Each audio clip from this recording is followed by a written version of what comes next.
Park in 1978 to protect and conserve the endangered Nilgiri Park and its habitat. Located along the Western Ghats in the high ranges of Idukki district of Kerala, it is home to many endangered flora and fauna.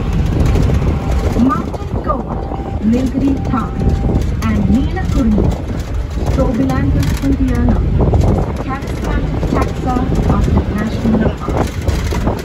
Nilgiri Park is the only rainforest in South India.